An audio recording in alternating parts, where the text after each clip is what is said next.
Come on, get that bounce back above that yellow line here. Great weakness here. Great weakness here. Top resistance.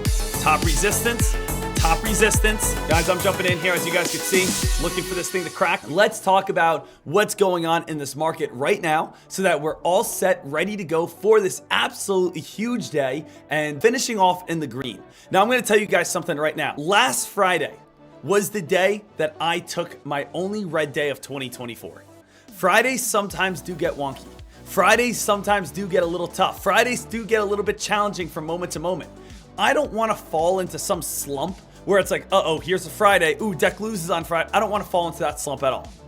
Any green is great green. I don't want to be up 1,000 and finish my day down 200. I want to make profit and say, hey guys, I'm good. I want to just keep this train going. Let's dive into this market briefing. Let's figure out what this market's going to hold for us today. It says wrapping up. Stock futures slipped on Friday ahead of the final trading session of the week, but the major indexes are still headed for weekly gains. Now, this is a little bit different because this came out before 8:30. We actually had PPI data come on out, which actually popped the market on up. And you can see the S&P 500 is actually right back on up towards around that 477 mark. We do have calling on reserves. It's a big morning of bank earnings. Today is the first day of earnings season as we have JP Morgan Chase, Bank of America, Citigroup, and Wells Fargo all reported their earnings reports. Traders, whenever earnings season kicks on off, it always starts on a Friday with all of the bank's earnings. So you could see JP Morgan, United Health, Delta, Bank of America, Wells Fargo, BlackRock, Citi, all these banks. Next week, we'll have more earnings. The following week, even more earnings. Then we get into the Teslas, the Apple, the Netflix, all the crazy earnings that are coming on up over the next few weeks. We also are seeing some layoffs over in tech. We are seeing Google cut a few several hundred jobs here. So let's talk about what else we have going on in this market. Just keep, staying alert and staying aware, getting a good briefing. Every day I like to be prepared. When you are unprepared going into the day, you're kind of like, what are people thinking? What are people talking about? My morning routine, part of my morning routine is reading just CNBC and getting a good idea on what the broad outlook is. What is the broad spectrum? So I do think that this is very important. A slew of big banks also reported this morning. Bank of America lost more than 2%. Wells Fargo lost more than 1%. Citigroup gained 1%. JP Morgan gained 2.5%. This moves follow a muted day on Wall Street as the stock Dow moved up. S&P 500 was marginally lower. Investors got some encouraging news on Friday with wholesale PPI data declining by 0.1% after the CPI data of yesterday was actually higher than expected. So CPI data being higher is basically saying there's not a good chance that we're going to be cutting rates coming up in March. Remember, team, I've gone over this a few times, but this is a very easy illustration, okay? If you want to know when rate cuts are coming, we need to think about it in a smart evaluation. We need to break this on down. So, when are rate cuts going to happen? This right here, this is Jerome Powell. Jerome Powell, his job is to manage the currency of the United States. Make sure that the dollar still becomes valuable, doesn't become useless. We don't overprint, we don't underprint. His job is to maintain balance in anything with the American dollar. Now, we know that over the last year, 2 years, we saw inflation go on a very big rise, and inflation was going higher and higher and higher and higher and higher until it got all the way up over 9%.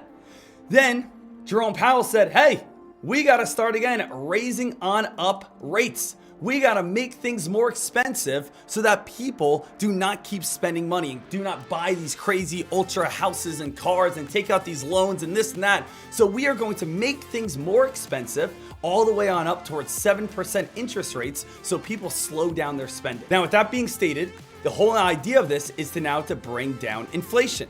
When people are not spending money, it's going to bring down inflation, which is a great thing.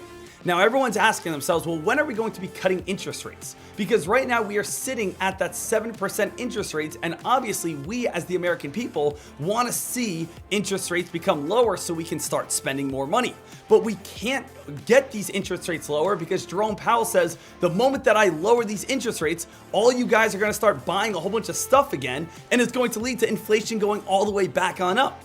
Now, yesterday we got the CPI data, and the CPI data still says that inflation is still sticky high. It's very tough to kind of bring it on down. So if I was in Jerome Powell's shoes, I'm saying what to myself? I'm saying, hey, we don't need to cut rates whatsoever. The stock market is all the way up near highs. We don't need to cut rates right now. In the broad outlook, I can't speak for individual families, but in the broad outlook, by looking at the markets, market's fine. People are making money in the market. Inflation is still high. I gotta hold interest rates as high as I can. I have to hold interest rates as high as I possibly can for as long as I possibly can. His job is to bring down inflation, and that is by holding interest rates as high as possible. So if the market is up at highs and interest rates are highs and we are still bringing down inflation slowly, he's saying, I want to do everything I can to keep these interest rates up as high as I can to be able to put the biggest dent in inflation. Once this market starts turning, that's when he's going to have to start cutting interest rates. So right now, Jerome Powell, his whole entire goal is, hey, market's good. We don't want to, and we don't need to cut interest rates at this moment. So make sure that you guys understand that. I don't think we're getting any sort of interest rate cuts coming up in March here. All right. Hey, let's talk about what else we have going on in this day. So what is the game plan today? The SPY is gearing up for the record high break. My ultimate target is 490 plus before I start doing my big put contracts. I may do a small scalping put here and there, but I am 100% bullish as of now until we break the record highs. The CPI data did slow down the momentum as well. Higher inflation equals no rate cuts. We are not having rate cuts when inflation is still holding and the stock market is at highs. Right now, Jerome Powell will keep rates as high as possible until the market can't take it anymore. His job is to bring down inflation as quick as possible, and holding rates highs will do that. The market is still doing amazing, so you would not need to change that. NVDA is the #1 stock to watch at this time. Break of 550 and my target is 575. Be ready, as Fridays are known to be very hot in the blue chip world. So traders, what it really comes on down to today is I am watching NVDA, I'm watching SPX, I'm watching SPY. That's what I'm looking for. We know that we are right next to those record highs. The record high is 480.40. We are about $5 away from that. Could we break that today? The answer is yes. We definitely could. We could break that area today. We definitely could get the volume today. We definitely could get the hype today. We definitely could get the momentum today. Every single trader right now is saying, let's go, let's break through that 480 mark. Now, as you guys know, the hottest play in the entire S&P 500 and the entire market here has been NVDA. NVDA has just been absolutely insane. We know we have like this big ascending triangle pattern, which led to the squeeze and breakout. But over the last 6 trading days now, we have gone from 470 all the way up to 550, an $80 spike in the last, 6 trading days. Pretty nuts to think about. You can also see we had this little downtrend that just broke. That's awesome. Right now, we really got to figure this out. Where is NVDA going to be going next? Well, I think we all probably know the same game plan. What would you guys say the game plan is? I'm going to kind of throw it out there. Get above 550. 550 is probably going to be the strongest resistance line. Would you guys agree with me? I can see that when we come on up towards a little bit above 550, you can see top resistance, big crack, top resistance, big crack. So that's what it really comes on down to. We do see some strong resistance right across the board right here with, again, top resistance fall, top resistance fall, top resistance fall, and we're just watching to see, can we be able to break through this area? If we can break through this area, that's when things are going to start getting very exciting. That's where things are going to start getting the best breakouts. That's where things are going to be able to start getting the most momentum for us. Now let's take a look over on SPX, because I've been doing a lot of obviously research on SPX, and every single day I'm trying to find what makes sense for us on SPX. Now, one of the things that I always like to do is start off like this. Take a step back, look around at some old highs, look around at some old bottoms, and try to figure out, do I see anything? Do I see anything that makes sense? Do I see anything that I could place right now that's going to help me get a better visual of how to be successful? And I do see something. I do see that we have an old high right here. I do see we have an old high right here. And I do see we have an old high right here. I'm going to connect these. I'm going to place it right on top of this line. Boom. Going to put it right on top of this line. Boom. And you guys can see it goes right over to that line right there. So now I'm already getting a good idea of where the SPX needs to break to start getting a lot of hype. So just by doing that, just by taking a little bit of a step back and saying, okay, I get what I need to look for. I like this, good opportunity. That already gives me a great little starting game plan on where I would want to be looking for. Traders, make this big. Let's look at this together. Connect some dots. We are going to connect here and go across the board, connect it here and connect it here. what do you guys realize? Top resistance, top resistance, top resistance. Scroll on in. We might get a perfect bounce play off this area, 4,782. I do like that a lot. Notice what we just had. Looking for that bounce, pulling the trigger, boom, jumping in right now. Seeing if this is going to bounce on up off this line. Let's see if we can get a little bit of a bounce. I like this yellow line right here. This is the line that I really do enjoy. I want to see if it's going to be able to hold on up. Come on, get that bounce back above that yellow line here. Oh man, it's starting to crack. I wanted to see that perfect bounce play right there. Little lower shadow at this moment, keeping this one on high watch and high alert. Can you still get the bounce? Maybe. Starting to get a little lower shadow right here. Hey, look at this. We're starting to get back into the green. I do think this is going to be a nice bounce area. Come on here. Let's get this bounce. Let's see this thing move on up. Guys, we're actually getting the bounce that I want. Take a look here. Starting to get that bounce. Let's go, baby. Get that bounce. Up 300, up 400, up 400, up 500 almost. 350, 375. I'm taking my gains here.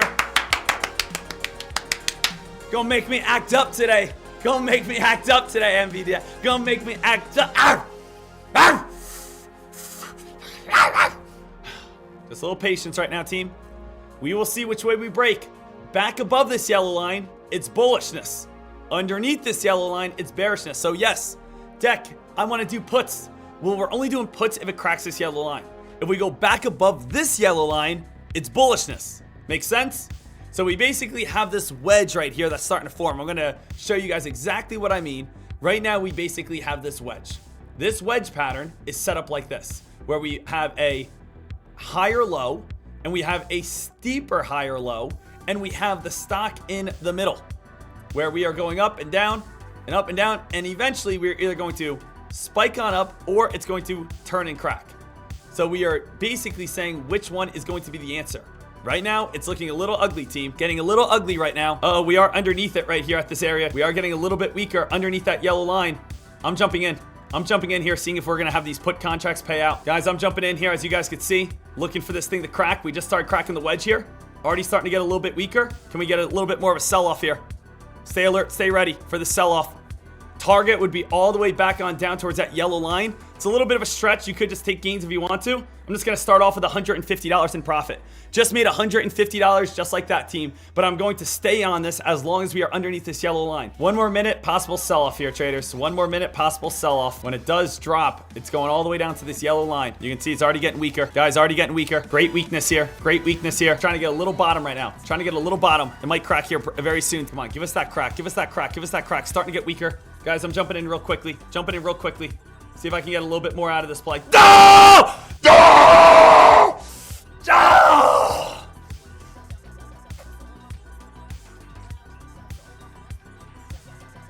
Ah! Traders, I'm calling it for myself. Just was able to make $710 on the day. Starting to get a little lower shadow right here. I'm jumping in. Great weakness here. Great weakness here. Ah! Connect some dots. Already starting to get a little bit weaker. Looking for that bounce. Pulling the trigger. Boom. Jumping in right now. Don't make me act up today, NVIDIA. Looking for this thing to crack.